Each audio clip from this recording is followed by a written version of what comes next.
सो hello students, digital platform धाकड़ concept का आपको काफ़ी सारी क्लासेस प्रोवाइड करवा रहा है। उसी में एक सीरीज़ मैंने चलाई थी बैंकिंग की और उसी कड़ी में ये नेक्स्ट क्लास है। आपने बोला भी था कि सर क्लासेस आप डालिए, मेरे को टाइम थोड़ा कम था तो मैंने बीच में एक क्लास डाली थी। बहुत अच्छी क्लास थी वो एनपीए की, उसमें काफ़ी सारी इन्फॉर्मेशन थी।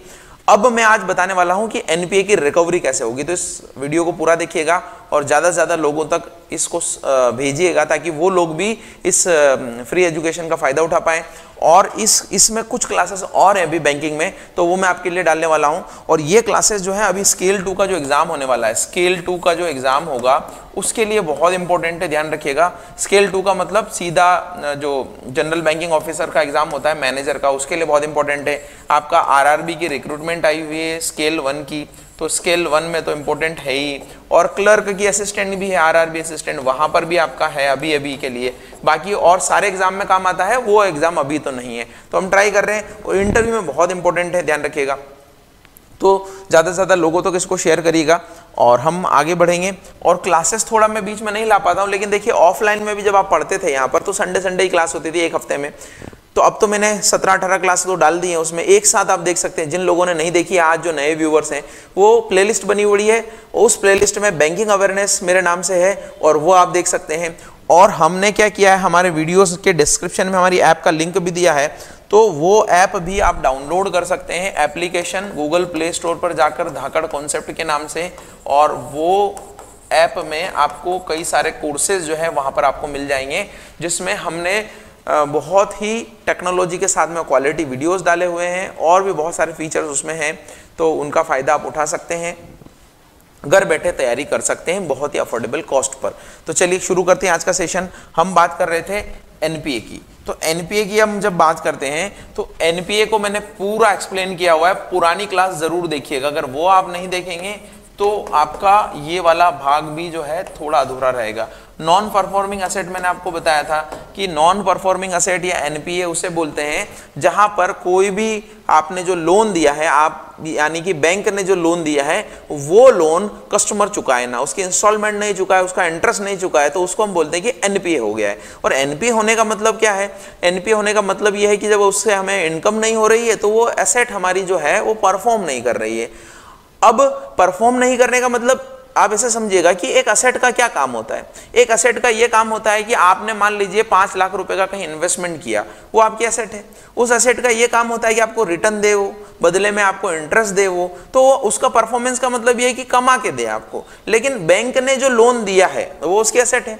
अब वो जो लोन दिया है बैंक ने, वो तो उसको कुछ दे नहीं रहा है क्योंकि कस्टमर पे ही नहीं कर रहा है, तो उसको हम नॉन परफॉर्मिंग असेट कैटेगराइज करते हैं। और इससे भी बहुत ज़्यादा डिटेल में मैंने बताया था, देख लीजिएगा। अब सबसे बड़ी प्रॉब्लम आज के टाइम में एनपीए है।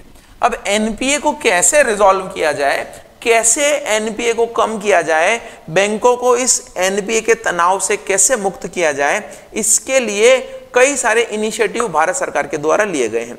इन इनिशिएटिव में कुछ तो रूल्स वगैरह बनाए गए हैं, कुछ कोर्स वगैरह बनाई गई है, कुछ इंफॉर्मेशन देने के लिए चैनल्स बनाए गए हैं।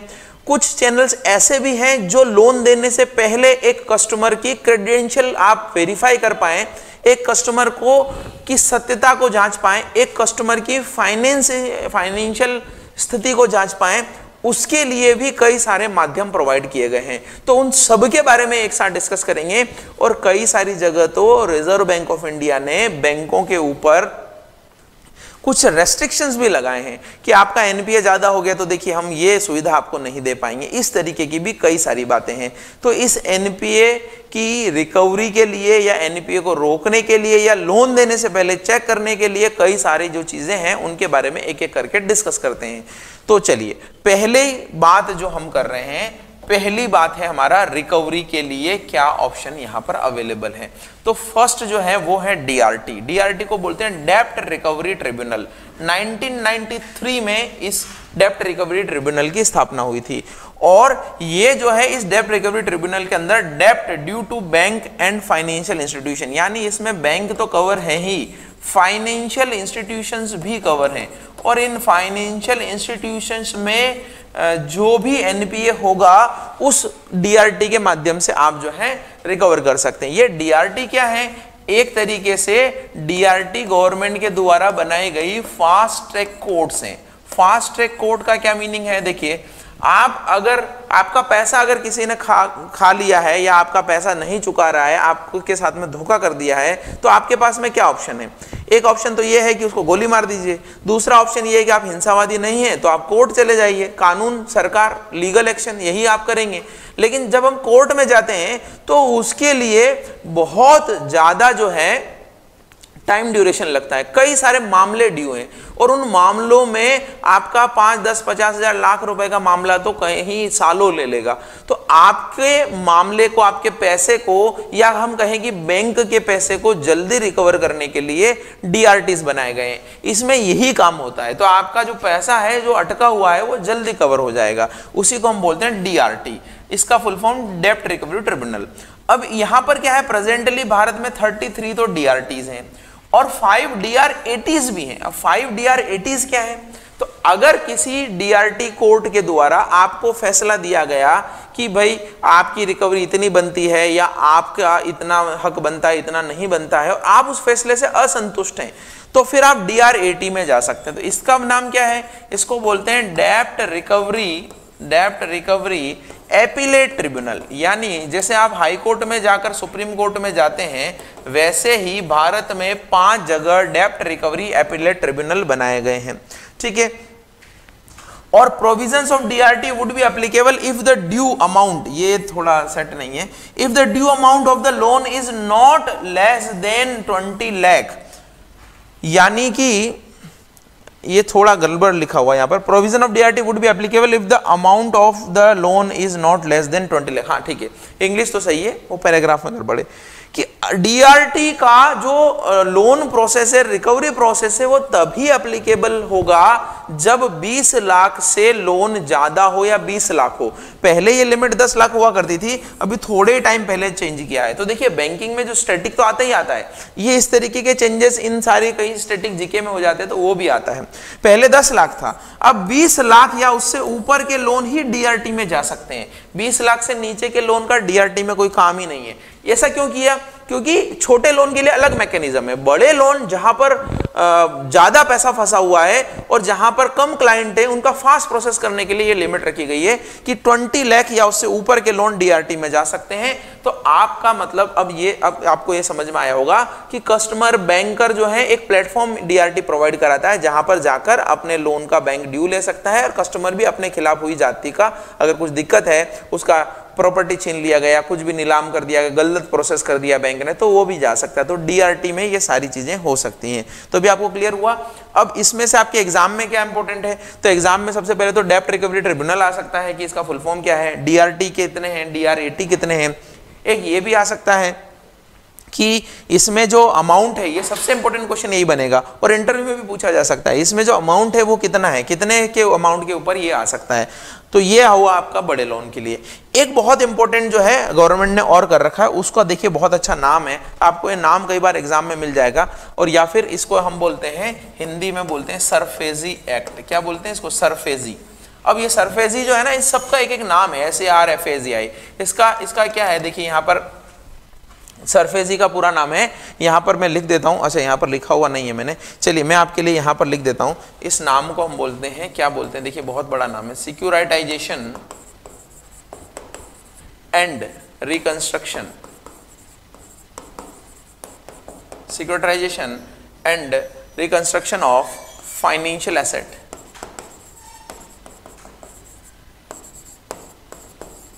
And enforcement of security interest।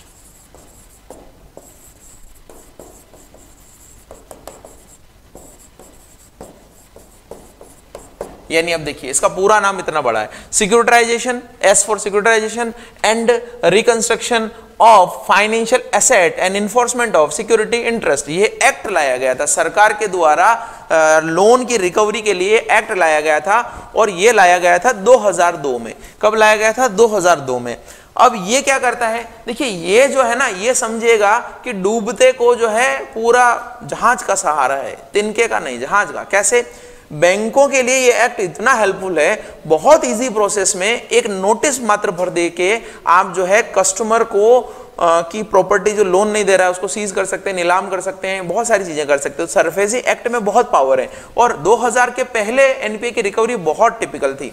2000 के बाद में इस एक्ट के आने के बाद में ये रिकवरी बहुत आसान हो गई। तो सरफेसी एक्ट को ध्यान रखिएगा, ये बैंकों के लिए वरदान है। ये बैंकों के लिए क्या है? वरदान है। क्या है? मैंने फुल फॉर्म बता दिया। ये क्या है? बैंकों और फाइनेंशियल इंस्टीट्यूशन को एम्पावर करता है, यानी शक्तिशाली बनाता है टू रिकवर सिक्योर्ड डेब्ट directly without intervention of judicial process. आप समझ में आया कि बिना किसी जुडिशियल प्रोसेस के, मैंने बताया नोटिस वगैरह देने से आप उसको नोटिस सर्व करिए और वो आपके लिए एक चीज हो जाएगी। यानी किसी भी लोन की रिकवरी के लिए सरफेसी एक्ट काम आ सकता है। आपको कोर्ट जाने की जरूरत ही नहीं, डीआरटी वीआरटी जाने की जरूरत नहीं, इसके माध्यम से आप कर सकते हैं। अब आप सोचेंगे कि जब डीआरटी बनाया है तो वो क्यों बनाया फिर? तो देखिए वो बड़े अमाउंट के लोन के लिए, बड़ा लोन के लिए, ये इसमें भी लिमिट है। इसमें भी मैंने लिमिट लिखी होगी कि इस लोन में भी आप तभी दे सकते हैं जब आपका डेप्ट जो है मोर देन 1 लाख हो। यानी 1 लाख वाले लोन के लिए, 5 लाख वाले लोन के लिए भी आप सरफेसी एक्ट का यूज कर सकते हैं, लेकिन वहां पर नहीं कर सकते क्योंकि वहां पर कितना अमाउंट होता है? 20 लाख होता है। सरफेसी एक्ट का कि देखिए बहुत सिंपल सा प्रोसेस है।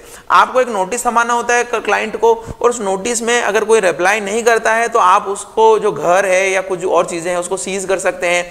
आपको सबसे पहले देखिए, आप किसी का घर लेने जाएंगे तो वहां पे आपको पता है कि आपको हो सकता है विरोध का सामना करना पड़े। इवन स्पेसिफिकली अगर घर लेने जा रहे हैं और महिलाएं आपके सामने आ गई तो वहां पे आपकी मार भी पड़ सकती है। तो आप क्या करेंगे? इसके लिए कलेक्टर के पास जाते हैं। कलेक्टर जो है वो नोटिस देखता है कि प्रॉपर सर्व हुआ है कि नहीं हुआ है, और फिर आपको पुलिस वगैरह भी प्रोवाइड कराता है ताकि जो है उस लोन की रिकवरी में, उस असेट के जो असेट है उसके सिक्योर करने में आपकी मदद मिल पाए। तो ये सरफेसी एक्ट इस तरीके से काम करता है। तो सबसे पहले तो ध्यान रखिएगा कि इसमें जो है जुडिशियल प्रोसेस की जरूरत नहीं है। दूसरा पॉइंट क्या है? ओनली सिक्योर्ड डेब्ट, यानी कि जिन लोन में सिक्योरिटी दी गई है, सिक्योर्ड डेब्ट जो है वही आपके लिए यहां सरफेसी एक्ट में कवर्ड है। वो कवर्ड नहीं है जो जिनमें कोई सिक्योरिटी नहीं दी गई। जैसे किसी का सैलरी अकाउंट है, उस सैलरी के बेस पर उसने लोन ले लिया तो सरफेसी एक्ट में नहीं आएगा। दोज डेब्ट which are secured by the way of underlying security in the nature of mortgage, charge, hypothecation, assignment, यानी कि इस तरह के किसी भी चार्ज के अंतर्गत अगर आपने कोई सिक्योरिटी ली है तो ही ये सरफेसी एक्ट लगेगा, ना नहीं लगेगा। ये क्या क्या होते हैं? मॉर्गेज क्या होता है, आपको हाइपोथिकेशन क्या होता है, असाइनमेंट क्या होता है, लीन क्या होता है, ये सारे मैंने इससे एक या पिछली क्लास में पढ़ाए हुए हैं, तो उनको भी आप देख लीजिएगा। ये लोन लेते समय किसी सिक्योरिटी पर कौन सा चार्ज क्रिएट किया जाता है, ये भी एग्जाम में आता है, बहुत इंपॉर्टेंट है। फिर क्या है? बैंक्स एंड फाइनेंशियल इंस्टीट्यूशन के take action under the act to recover secured डेब्ट मोर देन 1 लाख, तो 1 लाख से ऊपर का ही ये कर सकते हैं। The action of banks and financial institution under the SARFAESI act can be challenge before the DRT, यानी अगर आपने सरफेसी एक्ट के तहत कोई कार्रवाई कर ली है और उस कार्रवाई में असंतुष्टि है, दिक्कत है, तो वो चैलेंज किया जा सकता है। किधर चैलेंज किया जा सकता है? ये चैलेंज किया जा सकता है डेब्ट रिकवरी ट्रिब्यूनल में। क्लियर हुआ आपको? तो ये सरफेसी एक्ट है, ध्यान रखिएगा। इसके फुल फॉर्म आ सकता है या ये आ सकता है कि इसमें ए का क्या मतलब है, आर का क्या मतलब है, एफ का क्या मतलब है, ए का क्या मतलब है, ये आ सकता है। और ये भी आ सकता है कि इस एक्ट को कब लाया गया, ये दोनों चीजें आ सकती है। तीसरा ये आ सकता है कि 1 लाख रुपए तक का हो, और इस पे अगर बहुत ही ज्यादा कॉन्सेप्चुअल क्वेश्चन आया तो कॉन्सेप्चुअल क्वेश्चन में क्या आ सकता है? कॉन्सेप्चुअल क्वेश्चन में ये आ सकता है कि आप जो है इसमें से बताइए कौन सा सत्य नहीं है। तो यहां पर यह क्वेश्चन पूछा जा सकता है कि केवल सिक्योर्ड लोन के लिए ही ये यूज किया जा सकता है, अनसिक्योर्ड लोन में जहां कोई सिक्योरिटी नहीं है वहां पर यह यूज नहीं किया जा सकता है। चलिए आगे वाला देख लेते हैं। तो बैंकिंग में सबसे इंपॉर्टेंट काम जो हुआ है वो हुआ है आपका आईबीसी। आईबीसी ये बहुत ही लेटेस्ट अपडेट है, और बहुत ही लेटेस्ट का मतलब है तो 2016 का, लेकिन एनपीए की रिकवरी में जो सबसे बड़ा काम हुआ है और जो सबसे लेटेस्ट बड़ा काम हुआ है वो है आईबीसी। आपको पता है कि भारत में कई सारे इंडस्ट्रियलिस्ट, कई सारे ऐसे लोग एनपीए हो रहे हैं उनके लोग, या वो फ्रॉड हो रहे हैं, या कह सकते हैं कि वो लोन नहीं चुका पा रहे हैं। जो लोगों ने बड़े बड़े लोन लिए, बड़े बड़े लोनों में आपको पता होगा नीरव मोदी, विजय माल्या, बहुत सारे लोग हैं जिन्होंने लोन नहीं चुका पाए और देश छोड़ के चले गए। तो उनके लिए या ऐसी कंपनियों के लिए जो हजारों करोड़ के लोन लेती है और उन करोड़ों लोनों को अगर कोई कंपनी चुका नहीं पाती है तो क्या करना पड़ेगा? तो देखिए कंपनी, कई बार ऐसा होता है कि कंपनी वाले बोलेंगे कंपनी बंद कर दो, कोई दिक्कत नहीं, हमारी कंपनी की प्रॉपर्टी बेच के लोन चुका दो। लेकिन प्रॉब्लम कहाँ आती है, उस कंपनी में काम कर रहे वर्कर्स होते हैं और उस कंपनी के अलग अलग एक्ट के तहत कई सारी ड्यूटीज होती है जिनको पूरा किए बिना उस कंपनी को बंद नहीं किया जा सकता। तो भारत में ऐसा होता था कि अगर कोई कंपनी फ्रॉड हो गई है या कोई कंपनी लोन नहीं चुका पा रही है, जेन्युइनली भी नहीं चुका पा रही है, तो उसकी प्रोसेस करने में ही 5-5 साल लग जाते थे। अब आप सोचिए 5-5 साल लग जाएंगे, श्रम कानून है, दूसरे कानून है, लिक्विडेशन नहीं हो सकता है, कंपनी एक्ट में भी बहुत कानून है। अब कंपनी की प्रॉपर्टी को लिक्विडेट नहीं कर पा रहे हो, लिक्विडेट करने का मतलब है कि कंपनी की प्रॉपर्टी को आप बेच नहीं पा रहे हो, तो बैंक को पैसा कैसे मिलेगा? और अगर 5 साल तक पैसा नहीं मिलेगा, सोचिए, तो उसको ना तो इंटरेस्ट मिल रहा है, उसका पैसा अटक गया। और पैसा अटकने से क्या प्रॉब्लम हो गई, ये प्रॉब्लम आपने सुनी होगी, एक प्रॉब्लम जो है इसी से रिलेटेड है, उसको हम बोलते हैं twin balance sheet problem. Twin balance sheet problem क्या है? ट्विन बैलेंस शीट प्रॉब्लम का मतलब यह है कि 2 बैलेंस शीट खराब होती है इससे। एक तो बैंक की बैलेंस शीट खराब हो गई कि उसने लोन दिया और उसकी बैलेंस शीट जो है अच्छी नहीं हो पा रही है। बैलेंस शीट का मतलब है कि किसी भी संस्थान की वित्तीय स्थिति एक निश्चित तारीख को बताती है। जैसे 31 मार्च को एक संस्थान के बारे में आप जानना चाहें कि कितनी एसेट है, कितनी लायबिलिटी है, कितना क्या है, तो उसके लिए हम चिट्ठा बनाते हैं। चिट्ठा हिंदी नाम है इसका, इंग्लिश में इसको बैलेंस शीट बोलते हैं। तो बैंक की बैलेंस शीट खराब हो गई क्योंकि उसको वो लोन जो दिया है वो वापस नहीं आ रहा है, और उस इंस्टीट्यूशन की भी बैलेंस शीट खराब हो रही है। कैसे खराब हो रही है? उस इंस्टीट्यूशन के पास एसेट्स उतनी नहीं है, उस इंस्टीट्यूशन के पास कर्जे बढ़ते जा रहे हैं, ब्याज बढ़ता जा रहा है, और उनको बेच भी नहीं पा रहा है। बेच क्यों नहीं पा रहा है? क्योंकि कई सारे कानून बीच में आते हैं, लॉ बीच में आते हैं। तो अब आप देखिए इसमें क्या हुआ है कि अगर मान लीजिए कोई लोन एनपीए हो जाता है, किसी कंपनी के द्वारा, किसी इंस्टीट्यूशन के द्वारा लोन लिया गया एनपीए हो जाएगा, तो उसके लिए एक इन्होंने अलग से जो है ये रिकवरी के लिए कोड बना दिया था। और इस कोड में क्या किया जाएगा, सबसे पहले इंसॉल्वेंसी प्रोफेशनल, आईपी बोलते हैं उसको, इंसॉल्वेंसी प्रोफेशनल्स की नियुक्ति की जाएगी।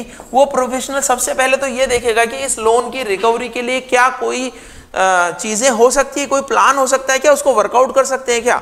वो प्लान वर्कआउट करते हैं और एक निश्चित समय में प्लान को वर्कआउट करना होता है। सारे क्रेडिटर से बात करते हैं, सारे शेयर होल्डर से बात करते हैं, सारे स्टेक होल्डर से बात करते हैं, और अगर कोई प्लान वर्कआउट नहीं हो सकता है तो फिर उस कंपनी को लिक्विडेट किया जाएगा। उस कंपनी की सारी प्रॉपर्टीज को बेचकर उस कंपनी के मैक्सिमम पैसा कैसे आ सकता है उस प्लान को वर्कआउट किया जाएगा और बैंकों का पैसा चुकाया जाएगा। तो ये जो है बहुत बड़ा चेंजेस है इसमें। इसके लिए भारत सरकार ने कोड बनाया था जिसको हम बोलते हैं इंसॉल्वेंसी एंड बैंकरप्सी कोड, है ना। Under this code insolvency and bankruptcy code बनाया गया, और इस कोड के तहत फिर भारत सरकार ने एक आईबीबीआई बनाई, एक संस्था बनाई। कोड का मतलब एक नियम लेके आई सरकार ने कुछ नियम बना दिए। अब इस नियम की पालना करने के लिए कोई संस्था तो होनी चाहिए ना, इस नियम को एग्जीक्यूट करने के लिए कोई तो बॉडी होनी चाहिए। तो इन्होंने बनाया IBBI, insolvency and bankruptcy board of India, और इसके चेयरमैन जो है कौन है, एमएस साहू। ये भी ध्यान रखिएगा, इस आईबीबीआई के चेयरमैन कौन है, एमएस साहू हैं। 1 अक्टूबर 2016 को इस बोर्ड की स्थापना की गई थी। अब इस बोर्ड का क्या काम है, ये बोर्ड यही काम करता है कि इसके पास में, इसके समक्ष जितने भी केसेस आते हैं उसमें आईबीसी के नियमों के अनुसार कार्रवाई का काम करता है IBBI, insolvency and bankruptcy board. और भारत में इंसॉल्वेंसी के लिए सबसे बड़ी अथॉरिटी जो है आईबीबीआई है। दूसरा यहां पर एक टर्म आया है बैंकरप्सी और इंसॉल्वेंसी। तो देखिए इंसॉल्वेंसी और बैंकरप्सी हम सिमिलर टर्म में यूज लेते हैं कई बार, कि इंसॉल्वेंसी का मतलब भी दिवालिया है और बैंकरप्ट का मतलब भी दिवालिया है, लेकिन यहां पर अलग टर्म है। इंसॉल्वेंसी का मतलब होता है कि कोई भी व्यक्ति इंसॉल्वेंट अपने आप को घोषित कर सकता है कि मैं भाई दिवालिया हो गया हूं, मैं कर्जा नहीं चुकाऊंगा, हाथ खड़े कर दिए, लेकिन उसको लीगल प्रोसेस के द्वारा ये दिवालिया का टैग देना, यानी कि लीगल प्रोसेस के द्वारा उसको बैंकरप्ट घोषित करना ताकि उसकी प्रॉपर्टी का लिक्विडेशन हो पाए, उसको हम बोलते हैं बैंकरप्सी। तो इंसॉल्वेंसी एंड बैंकरप्सी कोड के तहत IBC, insolvency and bankruptcy code है। ये कोड के तहत एक संस्था बनाई गई जो एक काम को एग्जीक्यूट करेगी, उसको बोलते हैं insolvency and bankruptcy board of India. अब ये क्या करती है, it consolidate the existing law and to fast the process of resolution and liquidation, यानी ये जितने भी एग्जिस्टिंग लॉ है उनको कंसोलिडेट करती है और इस प्रोसेस को फास्ट करती है कि किस तरीके से इसको तुरंत किया जाए, इन लोनों की पूर्ति हो पाए, चुकता हो पाए, ताकि बैंकों को भी फायदा, उसकी बैलेंस शीट भी सुधरे, खराब लोन वो बैलेंस शीट में बताना नहीं पड़े, और जो कंपनी है अगर उसकी रिकवरी हो सकती है तो उसकी बैलेंस शीट भी अच्छी हो, नहीं हो सकती तो उसको खत्म किया जाए। और इस बोर्ड ने क्या किया, 2 तरह की कोर्ट बनाई, उसको नाम दिया एनसीएलटी और एनसीएलटी। इस सेटअप अंडर दिस लॉ और ये एनसीएलटी और एनसीएलटी में सुनवाई होती है, ध्यान रखिएगा। जैसे डीआरटी है वैसी की वैसी कंपनियों की सुनवाई जो है यहां पर होती है, जिसको हम बोलते हैं एनसीएलटी। इसको बोलते हैं, पूरा नाम है national company law tribunal, national company law tribunal. तो ये नेशनल कंपनी लॉ ट्रिब्यूनल जो है ये एनसीएलटी है, और एनसीएलटी के ऊपर अपील करने के लिए भी एनसीएलटी है, यानी national company law appellate tribunal. जैसे डीआरटी के बाद में डीआरएटी है, वैसे ही एनसीएलटी के बाद में एनसीएलटी है। इस सेटअप अंडर द लॉ, इस लॉ के तहत इनको सेटअप किया गया है। और ये क्या है कि ये जो है देखिए टाइम दिया गया है कि 6 महीने के अंदर अंदर इसका रेजोल्यूशन करना है एनपीए का, ध्यान रखिए। ज्यादा से ज्यादा आप एक्सटेंशन चाहे तो 90 दिन का और मिल सकता है। तो ये टाइम बाउंड रेजोल्यूशन जो है करना पड़ेगा, यानी जो इंसॉल्वेंसी प्रोफेशनल या जो एक व्यक्ति नियुक्त किया जाएगा जो ये काम देखेगा कि कंपनी क्या इस लोन की रिकवरी कर सकती है, उसके क्रेडिटर्स बोरोवर से बात करके ये काम किया जाएगा। उसके लिए 6 महीने निश्चित है।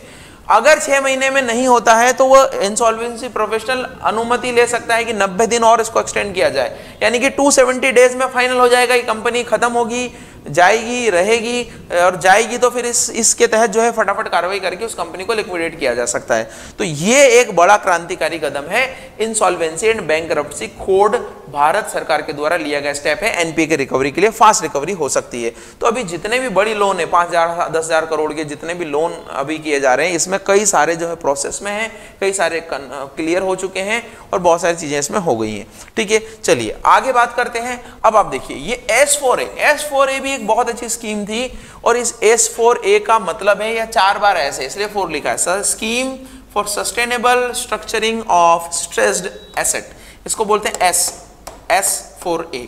तो sustainable scheme of sustainable structuring of stressed asset. Stressed asset का मतलब होता है एनपीए। स्ट्रेस्ड एसेट का मतलब ये मत समझिएगा कि तनाव जैसे आपको होता है वैसे एसेट को भी तनाव होता है, उसको कोई तनाव नहीं होता। देखिए तनाव तो बैंक को होता है, लेने वाले देने वाले को होता है, लोन जो देता है। ये हम बोलते हैं कि वो स्ट्रेस्ड एसेट है, मतलब वो लोन एनपीए हो गया। उसके स्ट्रक्चरिंग के लिए, सस्टेनेबल स्ट्रक्चरिंग के लिए, यानी सबका फायदा हो ऐसी स्ट्रक्चरिंग के लिए स्कीम लाई गई है। क्या होगा इसमें यह होगा कि अगर कोई कंपनी लोन नहीं चुका पा रही है तो बैंक क्या करेगा, बैंक वो लोन नहीं चुका पा रही है, लेकिन कंपनी सोचती है कि भाई मैं आगे भी कंटिन्यू कर सकती हूँ, आपका लोन चुका सकती हूँ, लेकिन अभी मेरे पास पैसे नहीं है, तो आप क्या करिए मेरे थोड़े शेयर्स ले लीजिए, उस शेयर्स के बदले में मेरा लोन चुकता हो जाएगा और मेरी फाइनेंशियल स्थिति अच्छी हो जाएगी, ब्याज नहीं लगेगा, तो मैं क्या करूंगा कि फिर उसमें अपना बिजनेस अच्छा कर पाऊंगा। तो ये यहाँ पर जो है this scheme bank can acquire equity in the stressed project, यानी जिस प्रोजेक्ट के लिए लोन दिया है, कोई हाउसिंग प्रोजेक्ट बन रहा था, किसी के भी लोन दिया है, तो उसमें वो इक्विटी ले सकता है, उसमें हिस्सा ले सकता है। For eligibility outstanding amount should exceed 500 crore, यानी कि इस S4A में एलिजिबल होने के लिए आपकी जो आउटस्टैंडिंग यानी लोन की जो बकाया राशि है वो 500 करोड़ रुपए होनी चाहिए, 500 करोड़ से ज्यादा होनी चाहिए, यानी कि 500 करोड़ से कम के लोन इस S4A स्कीम में नहीं आएंगे। बहुत बड़ी कंपनियों के लिए स्कीम लाई गई थी, एनसीएलटी के पहले की बात है, लेकिन एक स्कीम है मैंने आपको बताई। ठीक है, इसके बाद में देखिए और क्या है, ये एक नया सिस्टम जो है सरकार ने किया, ये कोई स्कीम नहीं है, ध्यान रखिएगा कि आप जो है इसके तहत लोन की रिकवरी कर पाएं, लेकिन मैंने बताया मैं आपको जो पढ़ा रहा हूं उसमें ये चीजें भी बता रहा हूं कि दूसरे क्या इनिशिएटिव है, इंफॉर्मेशन नेटवर्क क्या है जिसके तहत एनपीए न हो पाए या हो गए हैं तो उनकी रिकवरी हो पाए, या फिर कुछ और इंफॉर्मेशन नेटवर्क मजबूत किया जाए। तो यह भी एक तरीके का है CRILC। इसका क्या मतलब है, central repository of information on large credit, यानी जो बड़े क्रेडिट हैं, बड़े जो लोन हैं, उन बड़े लोन पर इंफॉर्मेशन की रिपोजिटरी बनाई जाए केंद्रीय तौर पर, यानी एक सेंट्रल लेवल पर जितने भी बड़े लोन हैं उनकी इंफॉर्मेशन की एक रिपोजिटरी बनाई जाए। आरबीआई का इनिशिएटिव है, रिजर्व बैंक ऑफ इंडिया ने इनिशिएटिव लिया था, और ये सारे बड़े लोन फेल्यूर होने के बाद ही लिया गया था। यहां पर क्या होगा कि बैंक को जितने भी लोन जो 5 करोड़ रुपए या उससे ऊपर के हैं, जो एनपीए हो गए हैं और 5 करोड़ या उससे ज्यादा का आउटस्टैंडिंग है, उसकी रिपोर्ट जो है इस प्लेटफॉर्म पर देना जरूरी है ताकि रिजर्व बैंक ऑफ इंडिया उसको फॉलो अप कर पाए। तो यहां पर लिखा है कि bank will have to furnish information to CRILC, इसको on all borrowers of fund based and non fund based, यहां पर देखिए ये टर्म भी बड़ा है, मैं समझा दूंगा, exposure of 5 crore and above, 5 crore और उससे ऊपर के जितने भी फंड बेस्ड या नॉन फंड बेस्ड लोन है उनके लिए इंफॉर्मेशन देना जरूरी है अगर वो एनपीए हो गए हैं तो। क्लियर हुआ आपको? यहां पर इंफॉर्मेशन फर्निश करेंगे, रिजर्व बैंक उसको एनालिसिस करेगा और कार्रवाई करेगा। अब fund based non fund based क्या होता है? देखिए कुछ लोन में तो बैंक क्या करता है, पैसे देता है, और कुछ लोन में पैसे नहीं देता। अब आप सोचेंगे सर पैसे ही नहीं देगा तो लोन किस बात का है?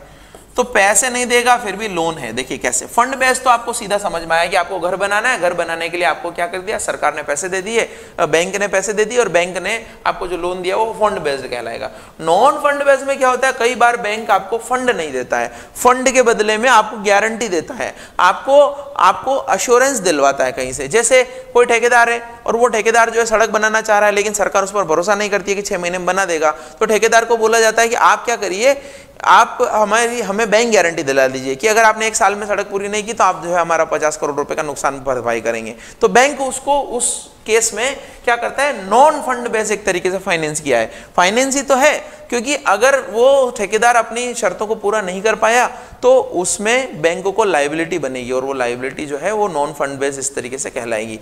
या इसमें और भी चीजें आती है, जैसे आपने एलआर इशू कर दिया तो वहां पर भी जो है आपका आ सकता है। तो ये fund based non fund based information मैंने आपको बताई CRILC में। अब देखिए 5 करोड़ का अमाउंट ध्यान रखिएगा, है ना। अब 5 करोड़ का अमाउंट ध्यान रखेंगे तो आपका ये क्वेश्चन आ सकता है, CRILC का पूरा नाम आ सकता है। एक और बहुत इंपॉर्टेंट है ARC, asset reconstruction company. Asset reconstruction company क्या है, जैसे मैंने थोड़े टाइम पहले एनपीए पढ़ाते समय बताया था कि भारत सरकार चाह रही है कि एक बेड बैंक बने। बेड बैंक का मतलब मैंने बताया था PARA, जो पब्लिक एसेट रिकंस्ट्रक्शन कंपनी है वो बन जाए कि आपके सारे खराब लोन, आपकी बैलेंस शीट को जो खराब कर रहे हैं वो सारे खराब लोन जो है एक बैंक बन जाए जो सिर्फ खराब काम ही करे। खराब काम करने का मतलब है कि जितने भी बेड लोन है, जितने भी एनपीए है वो एनपीए रख ले। उसको हमने बोला था कि बेड बैंक बनाने का प्रस्ताव अरुण जेटली ने दिया था, लेकिन अब वो तो है नहीं, तो वो संडे बस्ते में है। तो इसी तरीके से एक बैंक तो सेंटर लेवल पर नहीं बना पाए, लेकिन ये ARC उसी तरीके का कुछ काम करती है। लेकिन ये ARC एक नहीं है, ARC बहुत सारी है। एसेट रिकंस्ट्रक्शन कंपनीज क्या करती हैं, मान लीजिए आपके पास में 100 करोड़ रुपए का लोन एनपीए हो गया है किसी बैंक के पास में, अब वो रिकवर नहीं हो पा रहा है और बैंक अपने दैनंदिन कार्यों में, रोज के कार्यों में इतना बिजी रहता है कि उसका उतना फॉलोअप नहीं कर पाता, या उस स्पेशलाइजेशन के साथ में उस लोन के रिकवरी के लिए फॉलोअप नहीं कर पाता, तो वो बोला जाता है कि आप ARC को इस लोन को बेच दीजिए। अब 100 करोड़ का लोन है, आपसे तो हो ही नहीं पा रहा है रिकवर, तो आप एक काम करिए, 100 करोड़ में से 10 करोड़ दे दीजिएगा, 10% दे दीजिएगा ARC को, 90% आपका रह जाएगा। तो ARC क्या करती है, सीधा इसको 90 करोड़ रुपया दे ही देती है 100 करोड़ में से, और अपनी रिस्क पर वो 10% कमीशन के लिए उस लोन की रिकवरी का प्रोसेस करती है। कोर्ट जाएगी, DRT जाएगी, NCLT जाएगी, सरफेसी लगाएगी, उस एसेट को बेचेगी, नीलाम करेगी, कितना पैसा आएगा वो सारा ARC की हेडक है। तो ARC ही ये काम करती है, इसको बोलते हैं एसेट रिकंस्ट्रक्शन कंपनी। ये क्या है, ये कंपनी इज ए स्पेशलाइज्ड, ध्यान रखिएगा, पूरी स्पेशलाइज्ड, इसमें सारे लीगल एस्पेक्ट वगैरह देखे जाते हैं और सारा टेक्निकल नॉलेज होता है इनको। Is a specialized financial institution that buys, खरीदती है, द NPAs और bad assets from banks and financial institution. Bank और फाइनेंशियल इंस्टीट्यूशन से उनके खराब लोनों को खरीदती है, सो दैट लेटर वाला, यानी जो ARC की बात, can clean up their balance sheets, यानी कि जो लेटर का मतलब, यहाँ लेटर उस संदर्भ में यूज हुआ है कि 2 लोगों की बात की जा रही है, तो बाद वाले की बात कर रहे हैं, यानी कि बैंक और फाइनेंशियल इंस्टीट्यूशन जो है क्या कर सकते हैं, can clean up their balance sheets, अपनी बैलेंस शीट को क्लीन कर सकते हैं, उनमें खराब लोन दिखेंगे नहीं फिर, क्योंकि उन्होंने तो आपको बेच दिए और उस लोन के बदले में आपको 90 करोड़ रुपए मिल गए, तो बैंक बोलेगा कि हमारा लोन तो हो गया रिकवर। और इन अदर वर्ड्स, और दूसरे शब्दों में हम कह सकते हैं कि ARC are in the business of buying bad loans from the banks, यानी कि ARC जो है खराब लोन खरीदने के बिजनेस में है। तो ARC आपको समझ में आया, एक कंपनी ऐसी है। इसमें जो है देखिए यहां पर इतना वर्क नहीं कर पा रही इंडिया में ARC, क्यों नहीं कर पा रही, क्योंकि इनकी जो मिनिमम कैपिटल है वो बहुत ज्यादा है, 100 करोड़ मिनिमम कैपिटल इसके लिए है, और इसमें इनको सरकार से इतना फंडिंग या सपोर्ट भी नहीं मिलता है और इस तरीके से इनको रिस्क भी बहुत रहता है, इसलिए इतना वर्क नहीं कर पा रही है। एआरसी वही लोन खरीदती है जहां पर रिकवरी के चांसेस ज्यादा होते हैं, इसलिए बैड लोन की प्रॉब्लम समाप्त नहीं हो पा रही है। एक और ऑप्शन अच्छा है, सरसाई, इसको बोलते हैं CERSAI, central registry of securitization asset reconstruction and security interest. ये सरसाई क्या है? ये एक पोर्टल है। कैसा पोर्टल है? इस पोर्टल में क्या होगा, जैसे मान लीजिए मेरे पास एक घर है, मैंने वो घर जो है गिरवी लग के बैंक से लोन ले लिया। अब मेरा लोन चल रहा है लेकिन अब मेरे पास पैसे नहीं है लोन चुकाने के लिए, तो मैंने क्या किया, उसके डुप्लीकेट कागज बनाए और डुप्लीकेट कागज बनाने के बाद में पीएनबी से पहला लोन लिया था, तो अब मैं जो है एसबीआई में अप्लाई कर रहा हूँ, एसबीआई में बोल रहा हूँ कि देखिए ये मेरे पास कागज है और मैं इसके लिए लोन लेना चाहता हूँ। अब आप देखिए तो फ्रॉड हो जाएगा।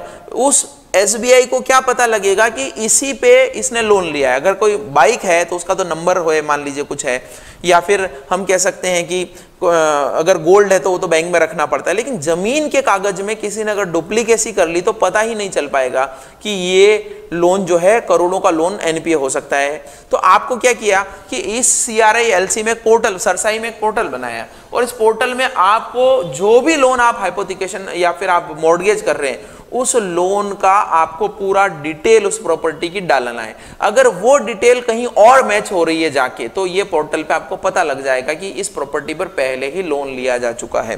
तो यही है सेंट्रल रजिस्ट्री, ये इसका पूरा नाम है central registry of securitization, central registry of securitization asset and security interest to maintain the database of properties which have been mortgage to lenders.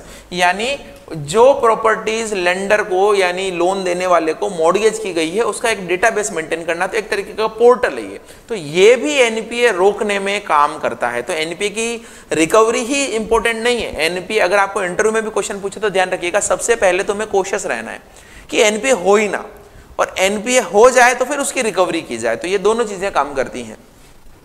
पहले 3 स्टेप में काम करेगा। देखिए सबसे पहले तो अब लोन देने से पहले ही ऐसे सारी चीजें आप सुरक्षित हो जाइए कि ये लोन एनपीए ना हो। फाइनेंशियल स्टेटस देख लीजिए, जैसे किसी कंपनी को लोन दे रहे हैं, आप भी अगर बैंक में जाए तो ध्यान रखिएगा उसके रिश्तेदार नातों को सबको पूछ लीजिए। कोई व्यक्ति, कोई बिजनेसमैन किसी से बिजनेस करता है तो आपको ये तो पता होगा ना कि उसके पास उसके जो बिजनेस कम्युनिकेटर हैं, यानी कि उसके लेनदार हैं, खरीदार हैं, वो सारे जो है उनकी स्थिति को जानते हैं। उनसे आप पूछिए, विजिट करिए साइट, प्रॉपर्टी सही से देखिए, और ड्यू डिलीजेंस बोलते हैं इसको। ड्यू डिलीजेंस का मतलब सारी प्रोसेस ईमानदारी के साथ में करिए, सारी चीजें उसकी देखिए। फाइनेंशियल एनालिसिस भी अच्छे से करिए कि बैलेंस शीट अच्छी है कि नहीं है, एक साल बहुत ज्यादा सेल है, एक साल बहुत कम सेल है, ऐसा क्यों हो रहा है। तो ये सारी एनालिसिस करिए, कहीं पर भी गड़बड़ लगे तो उससे कंफर्म करिए, और अगर कंफर्म नहीं कर पा रहा है तो लोन मत दीजिए। तो ये तो हुआ कि प्री लोन देने से पहले आप प्रोसेस कर रहे हैं। दूसरा, लोन देने के दौरान कई बार कस्टमर पैसा नहीं चुका पा रहा है, तो उसको क्या है, कन्विंस करिए कि लोन चुकाइए, जितना चुका पाता है उतना चुकाए और थोड़े थोड़े टाइम में चुकाए, कुछ ऐसा करे, कम से कम प्रिंसिपल तो चुकाए। इस तरीके की प्रोसेस आपको करना है ताकि वो लोन एनपीए नहीं हो। और अगर उस दौरान आप उससे पैसा लेने में समर्थ हो जाते तो एनपीए नहीं होगा, एनपीए स्लिप ही नहीं हो पाए। अगर स्लिप हो गया है तो उसकी वापस रिकवरी के लिए बार बार आप उसको करते रहें। और अगर थर्ड स्टेप में फाइनली वो एनपीए हो गया है तो फिर अगर वो कस्टमर चुका नहीं पा रहा है तो उसकी प्रोसेस कैसे करना है। तो 3 स्टेप में आपको काम करना होता है। अब देखिए, एक ये पीसीए भी बहुत इंपॉर्टेंट है जो रिजर्व बैंक ऑफ इंडिया ने शुरू किया था। ये पीसीए सिर्फ एनपीए से रिलेटेड नहीं, ध्यान रखिएगा, ये ओवरऑल बैंक की दशा अगर खराब हो तो उससे रिलेटेड है। जितने भी बैंक का भी मर्जर हुआ है उन पर कभी ना कभी पीसीए रहा था, ध्यान रखिएगा। वो खराब परफॉर्म कर रहे थे इसलिए बैंकों का मर्जर कर दिया गया। इसको हम बोलते हैं प्रॉम्प्ट करेक्टिव एक्शन। इस प्रॉम्प्ट करेक्टिव एक्शन को आरबीआई ने इंट्रोड्यूस किया था। क्या किया था, इसमें रिजर्व बैंक ऑफ इंडिया ने बोला था कि अगर आपकी सेहत खराब है तो हम आपको एक डोज देंगे, वो दवा जो है कड़वी होगी, उसको आपको लेना पड़ेगा। अब आप बोलेंगे कि बीमारी के क्या लक्षण है, तो इन्होंने 3 लक्षण बताए बीमारी के, कि अगर आपका एनपीए ज्यादा हो गया है, आपका रिटर्न ऑन असेट नहीं मिल रहा है, अगर आपको प्रॉफिट नहीं मिल रहा है, तो ये 3 लक्षण है कि आपकी बीमारी को शो करते हैं। और अब ये बीमारी के भी 3 स्टेजेस बता दिए। 3 स्टेजेस बता दिए का मतलब, एक तो माइल्ड बीमारी है, जैसे कोरोना हो गया तो अभी लक्षण नहीं दिख रहे हैं लेकिन कोरोना टेस्ट पॉजिटिव आया तो उसमें आपको दवाई कुछ और देंगे। अगर पॉजिटिव आ गए, आप थोड़े थोड़े लक्षण दिख रहे हैं, उसमें कुछ और आपको देंगे। और अगर आप बहुत हालत खराब हो गई तो वेंटिलेटर पे भी ले जाना पड़ेगा, यानी और दवाई कड़वी होगी। तो 3 इन्होंने थ्रेशोल्ड बना दिए। अगर उस प्रोसेस में ये तीनों पैरामीटर जो मैंने बताए, इस 3 पैरामीटर के भी 3 स्टेजेस बता दिए। तीनों पैरामीटर थोड़े खराब हैं तीनों पैरामीटर थोड़े और ज्यादा खराब है और तीनों पैरामीटर और ज्यादा खराब है, तो उनके लिए इन्होंने एक्शन लेने की बात कही है। वो अलग अलग एक्शन स्टेप के अकॉर्डिंग अलग अलग है, और वो एक्शन लेने में इतना तक बोला है कि आप अपनी नई ब्रांचेस नहीं खोल पाएंगे, रिक्रूटमेंट नहीं कर पाएंगे अगर आपकी जो है बहुत ज्यादा हालत खराब हो गई तो, डायरेक्टर्स को पेमेंट नहीं कर पाएंगे। ये सारे इन्होंने थ्रेशोल्ड बनाए। तो अभी मैंने टेबल बना रखी है, वो आपको सब समझ में आ जाएगा। यहां पर मैं थोड़ा बता देता हूं। देखिए मैं आपको सारा लिख के इसलिए लाया हूं कि इसकी पीडीएफ एक तो आपको डिस्क्रिप्शन में मिल जाएगी, दूसरा थोड़ा बहुत आपके पास रहेगा, नहीं तो सिर्फ मैं बोलता रहता हूं। आप इतने आलसी हो गए ऑनलाइन एजुकेशन लेते लेते कि सिर्फ वीडियो देखते रहते हैं सोते सोते, न तो पेन उठाते हैं ना कॉपी उठाते हैं, बस सुनते रहते हैं। तो एटलीस्ट आपके पास कुछ तो रहेगा, नहीं तो ये सारी चीजें नोट करना होती है। क्लास में भी तो आप नोट करते थे ना, तो आप जो है ये कुछ पढ़ेंगे तो आपको याद आ जाएगा कि हाँ सर ने ऐसा बताया था और हम इस दुनिया में बैंक पीओ बनने के लिए आए हैं, ये याद आ जाएगा आपको। तो देखिए यहां पर क्या है, RBI introduces prompt corrective action when the banks financial condition worsen below certain limits. यानी कि बैंक क्या करेगा, आरबीआई क्या करेगा, प्रॉम्प्ट करेक्टिव एक्शन ट्रिगर करेगा, ये जो है जब उनकी कंडीशन वर्सन होगी, एक सर्टेन लिमिट रखी है, उस लिमिट के नीचे अगर आप चले जाओगे तो वो क्या करेगा, वर्सन अगर कंडीशन होगी तो ये प्रॉम्प्ट करेक्शन चालू कर देगा। The limit set are in the form of 3 conventional financial indicators. 3 conventional financial indicator रखे हैं, उस इंडिकेटर से सेहत का पता लगेगा कि बैंक की सेहत अच्छी है कि नहीं है। क्या है, एक तो CRAR है, एक नेट एनपीए है और एक रिटर्न ऑन एसेट है। 3 चीजें हैं। तो CRAR क्या है, CRAR बोलिए या फिर CAR बोलिए, ये मैं आपको पढ़ा दूंगा, अभी मैंने पढ़ाया नहीं है, ये बेसल में आएगा। इसको बोलते हैं कैपिटल एडेक्वेसी रेशियो। क्या बोलते हैं इसको, कैपिटल एडेक्वेसी रेशियो। कैपिटल एडेक्वेसी रेशियो यानी एक बैंक के पास में पर्याप्त मात्रा में पूंजी है कि नहीं, इसको बोलते हैं हिंदी में पूंजी पर्याप्तता अनुपात। पूंजी पर्याप्तता अनुपात, लोन देने के लिए पर्याप्त मात्रा में पूंजी है कि नहीं। अगर आप वो सोचेंगे कि सर पूंजी होगी तभी तो लोन देगा, ऐसा नहीं बोल रहे हैं। लोन दे दिया वो तो ठीक है, लेकिन उसका झटका सहन करने के लिए भी आपके पास बैकअप है कि नहीं है। एक व्यापारी करोड़ों रुपए का बिजनेस करता है अपनी दुकान से, कभी जो है उधार लाता है उधार देता है, उधार लाता है उधार देता है, उसके पास तो कमी पूंजी रहती है। लेकिन आप सोचिए एक दिन जिनको उधार दिया है वो मुकर गए, उतना पैसा तो आपके घर में था ही नहीं, आपने क्या किया, आगे से उधार खरीदा और आगे उधार बेच दिया। आपकी जेब में तो बहुत सिंपल में समझिएगा, आपकी जेब में तो 100 रुपए हैं सिर्फ, आपने क्या किया 100 रुपए बिजनेस में लगाए, दुकान खोल के बैठ गए, आपकी पेट जमने लगी। अब आपके पास 100 रुपए हो गए 200 रुपए, आपके पर्सनल घर के पैसे हो गए 200 रुपए। लेकिन आपने क्या किया, एक व्यापारी से उधार लिया कि सर मुझे 500 रुपए का उधार दे दीजिए, मैं आगे 500 रुपए में बेच दूंगा। तो इस 500 रुपए के लिए तो आपको कुछ नहीं देना पड़ा ना, उधार मिल गया। ये 500 का सामान आपने 600 रुपए में आगे बेच दिया, आपने सोचा 100 रुपए का मुनाफा होगा, मेरी कैपिटल बढ़ जाएगी। लेकिन जब इस 500 रुपए के सामान को आपने 600 रुपए में बेचा ना, तो ये 600 ही डूब गए। अब 600 डूब गए तो 500 तो रिकवर करेगा ना आपसे, और आपके जेब में कितना पैसा पड़ा है, ये 200 रुपए, ये 200 रुपए ही कैपिटल है। तो ये कैपिटल, बैंकों की कैपिटल भी एक सर्टेन रेशियो में होनी चाहिए। यानी कि आप ये समझिए कि ये 600 रुपए का आप जो ये ले रहे हैं, ये चुकाना तो ये है, ये 500 रुपए का जो आप ले रहे हैं ना, तो आपके पास कितनी कैपिटल है, 40% ही इसका है। तो बैंक बोलते हैं, रिजर्व बैंक बोलता है आप तो 40% तो बहुत ज्यादा है, आप कम से कम इतना 10% 12% तो कैपिटल एडिक्वेसी रखिए।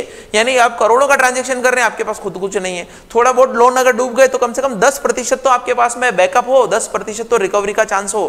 तो ये CRAR जो है आपका लोन या एसेट के ऊपर आपकी कैपिटल होती है, वो कैपिटल आप मेंटेन कर रहे नहीं कर रहे हैं, उसको बोलते हैं CRAR।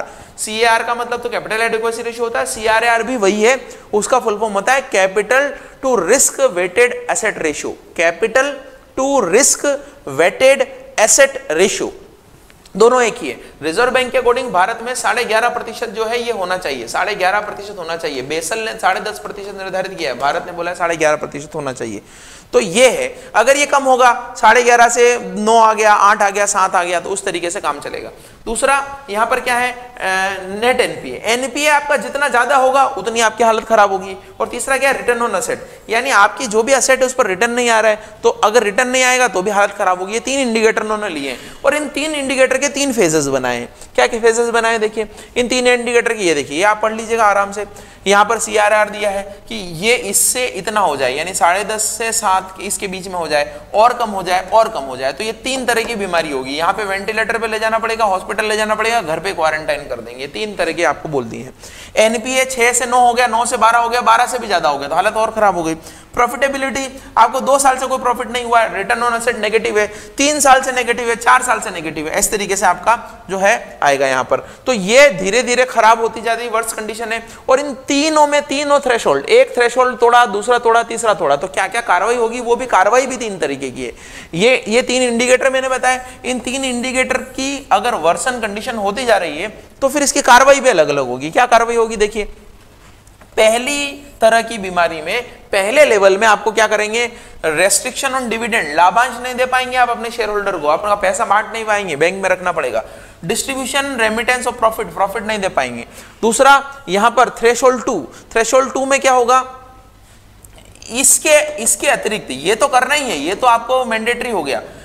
यहां पर restriction on branch expansion, branch expansion नहीं कर पाएंगे, डोमेस्टिक भी नहीं कर पाएंगे, ओवरसीज भी नहीं कर पाएंगे, अपने ब्रांचेस नहीं खोल पाएंगे। और तीसरी तरह की बीमारी हो गई, वेंटिलेटर पे चले गए तो फिर आपको क्या करना पड़ेगा, इस 1 और 2 के अतिरिक्त आपको क्या करना पड़ेगा, bank will not expand it's staff, bank जो है वैकेंसी नहीं भर पाएगा, ध्यान रखिएगा, वैकेंसी नहीं आएगी। तो कई सारे बैंकों की वैकेंसी, 12 बैंकों पे पीसीए लगाया था सरकार ने सबसे पहले, उनकी वैकेंसी नहीं आ रही थी, इसलिए तो सारा बैंकिंग में गड़बड़ हो गई। एक समय में 20,000 वैकेंसी आती थी आपकी, और अभी जो है 4,000 5,000 वैकेंसी आती है आईबीपीएस पीओ की। अब तो हालांकि कई सारे बैंकों पे पीसीए हटा दिया है, लेकिन बैंक भी मर्ज कर दिए हैं। तो ये PCA prompt corrective action, hope कि मैंने बहुत डिटेल में समझाया, सब कुछ समझ में आ गया होगा। अगर आपको वीडियो वास्तव में अच्छे लगते हैं, आपको लगता है कि मेहनत कर रहे हैं धाकड़ कॉन्सेप्ट के जो टीचर्स हैं, फैकल्टीज हैं, हमारे पूरा स्टाफ है, टेक्निकल टीम है, तो आप हमारे वीडियो को जो है ज्यादा से ज्यादा लोगों तक पहुंचाइए। और आपका लाइक करने में तो क्या जाता है, मुझे आज दिन तक समझ नहीं आया कि एक लाइक करने से कितने पैसे देने पड़ते हैं। कुछ भी नहीं देना पड़ता है, आप वैसे भी बिस्तर पे सोए सोए वीडियो देखते रहते हो, बस एक टिक करिए, वो जो ऐसा वाला ऑप्शन है ना, उस पर टिक कर दीजिए, लाइक हो जाएगा। चलिए आगे बढ़ते हैं, और शेयर भी करिए जहां जहां आप कर सकते हैं। देखिए कुछ फैक्ट्स और लेके आया हूं मैं आपके लिए। यहां पर क्या है, इसका नाम जो है लेना बहुत जरूरी है लोन के मामले में। ये जो है आपके लिए एक इंडिकेटर है। अगर आप कोई सौदा करने जा रहे हैं और आपको पहले इंफॉर्मेशन मिल जाए कि ये सौदा गड़बड़ में जाएगा भाई साहब, तो आप पहले ही अलर्ट हो जाएंगे। उसी तरीके से सिबिल है, अगर आप किसी को लोन देने जा रहे हैं तो लोन देने के पहले आप जांच सकते हैं, आप देख सकते हैं कि कहीं ये वो व्यक्ति तो नहीं है, जैसे मान लीजिए विजय माल्या जी वापस लोन लेने आ जाए, तो अभी आप देंगे क्या उनको लोन? नहीं देंगे, आपको पता है कि ये फ्रॉड है।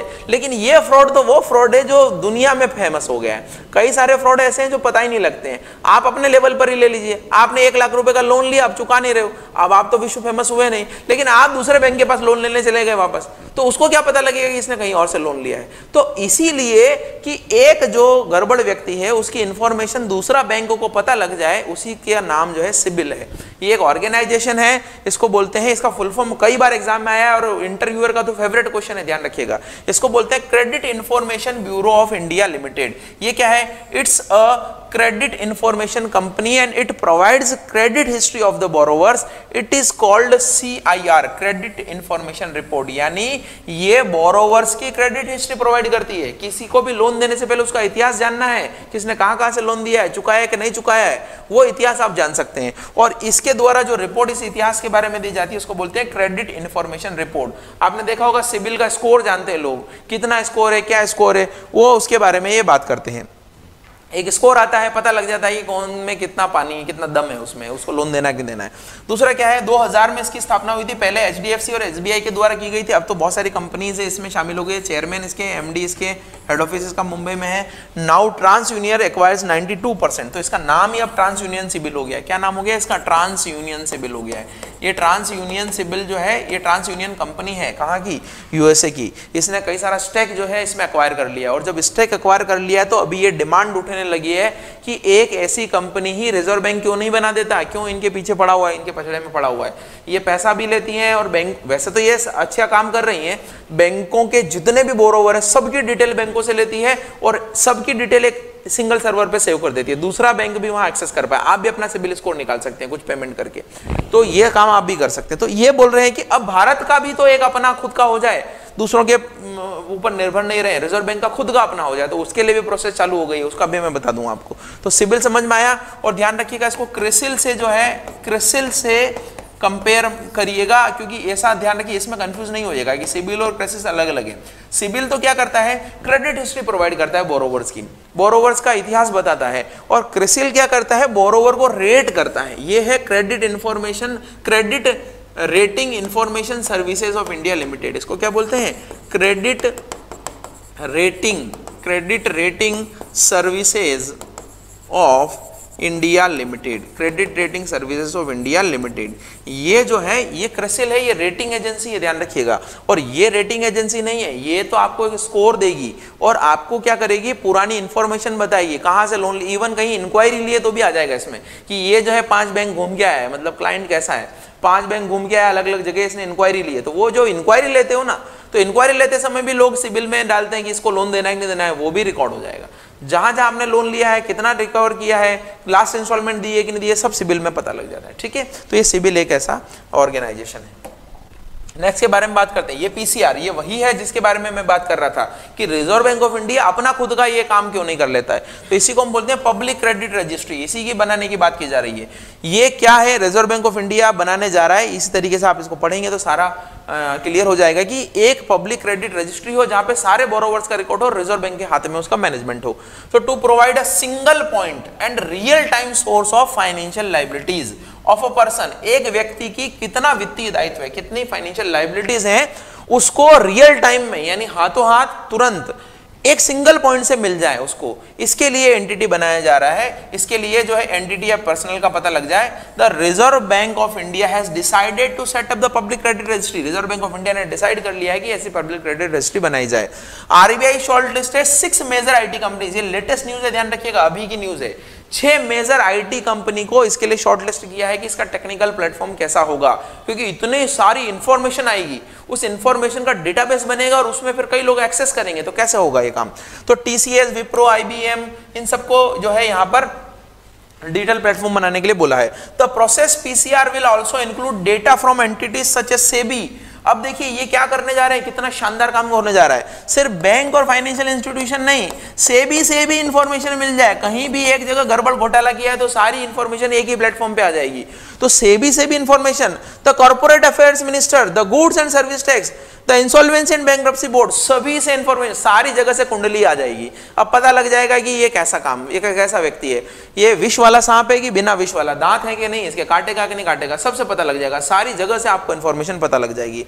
टू इनेबल बैंक्स, क्या करेगा फिर ये, to enable banks and financial institution get a 360 degree profile, यानी उसका चारों तरफ का कच्चा चिट्ठा पता लग जाएगा कि एक व्यक्ति कैसा है, 360 डिग्री प्रोफाइल हो जाएगी of the existing as well as prospective borrowers on real time, यानी कि एग्जिस्टिंग की भी निकाल सकते हैं और पर्सपेक्टिव की भी निकाल सकते हैं। आपके अभी जो बोरोवर है, आपको लग रहा है कि कुछ गड़बड़ है, तो अभी का भी देख सकते हो, और पर्सपेक्टिव यानी कि आगे आने वाले बोरोवर्स का भी बाद में चीजें आप पता कर सकते हैं कि लोन देना है कि नहीं देना है।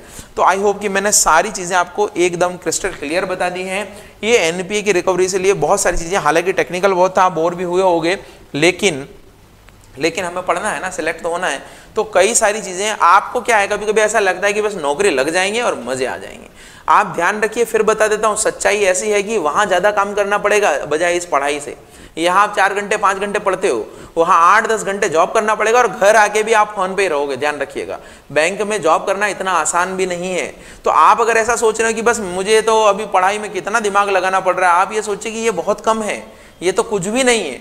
आगे जाके आपको ज्यादा स्ट्रगल करना है, इसलिए ये स्ट्रगल बेटर ये कर लीजिए आप, है ना। आगे जाके ज्यादा परेशान होने के लिए थोड़ा परेशान होना पड़ेगा आपको। आप ये सोच रहे हैं कि मुक्ति मिल जाएगी, मुक्ति मिलने वाली नहीं है। जीवन में आए हैं तो मुक्ति ऐसे मिलती नहीं है ना। चलिए, तो क्रेडिट रेटिंग एजेंसी की बात मैं कर रहा हूं। ये क्रेडिट रेटिंग एजेंसी भी एक तरीके से रोल प्ले करती है कि किसी कस्टमर को लोन देने से पहले आप उसकी रेटिंग जान लो। यानी आपके कितने 5 दोस्त हैं, ABCD, अगर ई ने पैसा मांगा है तो फटाफट दे देते हो, बी ने मांगा है तो आप सोचते हो अरे यार तू कब देगा वापस। तो उसकी रेटिंग है आपके दिमाग में कि ये पैसा देता नहीं है। मान लीजिए किसी ने नोट्स की कॉपी मांगी तो आप सोचते हो यार मेरे नोट्स घुमा नहीं दे, तो आपके दिमाग में रेटिंग होती है। वैसे ही किसी कंपनी की बहुत बड़ी बैलेंस शीट होती है, फाइनेंशियल स्टेटमेंट्स होते हैं, और वो फाइनेंशियल स्टेटमेंट्स जो होते हैं वो स्टेटमेंट आप एनालिसिस नहीं कर पाते, कई बार उसके लिए कई सारे आंकड़े छुपे हुए रहते हैं, कई बार गड़बड़ घोटाले रहते हैं, आप समझ नहीं पाते हो। तो आप किसी क्रेडिट रेटिंग एजेंसीज की मदद लेते हो कि भाई आप एनालिसिस कर दो पूरा, और हमें तो क्रक्स बता दो, आप इसकी रेट कर दो कि हम इतने रुपए का लोन देने लायक ये कंपनी है कि नहीं, इसकी क्या रेटिंग करते हो, 2 स्टार 3 स्टार 5 स्टार क्या रेटिंग करते हो, उसी को हम बोलते हैं क्रेडिट रेटिंग एजेंसीज। एक क्वेश्चन कई बार आया हुआ है, एक तो क्रिसिल क्रेडिट रेटिंग एजेंसी, उसका फुल फॉर्म आया हुआ है, इनको कौन कंट्रोल करता है वो क्वेश्चन भी आया हुआ है। तो credit rating agency is a company that rates debtors को रेट करती है on the basis of their ability to pay back, यानी वो कितना लोन वापस चुका पाएंगे उस एबिलिटी के बेस पर इनको रेट करती है। Amount of the time and probability of their defaulting, और वो डिफॉल्ट हो पाएंगे क्या आगे, क्या वो फ्रॉड हो जाएंगे, उसके बेस पर उनको रेट करती है। दिस एजेंसी में also analysis the credit worthiness of the डेब्ट issuers and provide credit rating to the organisation. यानी ये केवल उन्हीं को रेट नहीं करती है, ये जो लोन दे रहे हैं ना, ध्यान समझिएगा कितना इंपॉर्टेंट यहां पर लिखा है। इंग्लिश लिखने से देखिए कई सारी चीजें याद रहती है, नहीं तो मैं बताने में भूल जाता हूं। ये सिर्फ बोरोवर की रेटिंग नहीं देती है, ये कई बार उन कंपनियों की भी रेटिंग देती है जो लोन देने जा रही है। अब आप सोचेंगे बैंक की रेटिंग से हमें क्या करना, हमें तो लोन मिल जाएगा। भाई साहब ये आपके लिए काम नहीं कर रही है, ये सबके लिए काम कर रही है। एक बैंक की रेट करेगी कि एचडीएफसी इतना अच्छा बैंक है, आईसीआईसीआई इतना अच्छा बैंक है, तो वहां पर इन्वेस्टमेंट करने वाले को, इन्वेस्टर को भी तो फायदा होगा। उसको भी समझ में आएगा कि जो एचडीएफसी दूसरे लोगों को लोन देने से पहले रेटिंग लेता है, उस एचडीएफसी में इन्वेस्ट करने से पहले हम भी तो एचडीएफसी की रेटिंग ले लें। तो ये सिर्फ और सिर्फ बोरोवर की रेटिंग नहीं करती है, कई सारा काम करती है, लेकिन बैंक के लिहाज से तो बोरोवर की रेटिंग इंपॉर्टेंट है। जैसे आपको पता होगा मूडीज हो गया है ना, मूडीज एक संस्था है, स्टैंडर्ड्स एंड पुअर्स हो गया, ये देशों की भी रेटिंग करती है, भारत की भी रेट करती है कि भारत कितना अच्छा है, भारत कितना बुरा है, इन्वेस्टमेंट करना कितना अच्छा है, कितना बुरा है। उसी तरीके से एक क्रेडिट रेटिंग एजेंसी बोरोवर्स की तो करती है। क्रेडिट वर्दीनेस ऑफ द डेब्ट इशूअर्स, यानी लोन जो दे रहा है उसकी भी रेटिंग करती है और उनको रेट करती है। ये क्या है, as of now there are 6 credit rating agencies registered with SEBI. SEBI इनको कंट्रोल करता है, सेबी के अंडर में 6 क्रेडिट रेटिंग एजेंसीज रजिस्टर्ड हैं। कौन कौन सी हैं, तो इनके नाम लिखे हैं मैंने, सारी चीजें आपको क्लियर हो जाएगी। पूरा नाम लिखा है, तो इतना नाम नहीं भी याद हो तो इसका तो नाम जरूर याद कर लीजिएगा। क्रिसिल बहुत इंपॉर्टेंट है, ठीक है दोस्तों। तो ये है इस क्लास का एंड।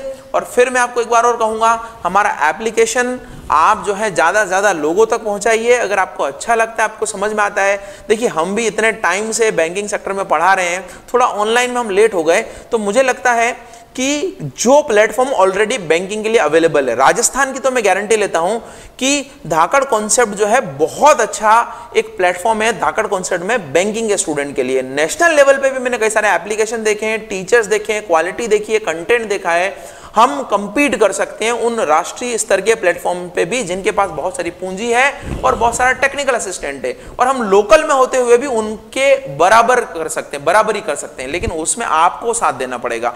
आपको अगर लगता है इतने सारे सिलेक्शन हुए हैं धाकड़ कॉन्सेप्ट से, इतने सारे लोग जुड़े हुए हैं, आपको लगता है कि कंटेंट क्वालिटी टीचिंग है, तो आप पहुंचाइए ना। लोकल के लिए वोकल हो, ये मोदी जी ने बोला, आप मानते नहीं ये बात, तो आप जो है इसको ज्यादा से ज्यादा लोगों तक शेयर करिए। हम मिलेंगे अगली क्लास में। Thank you so much.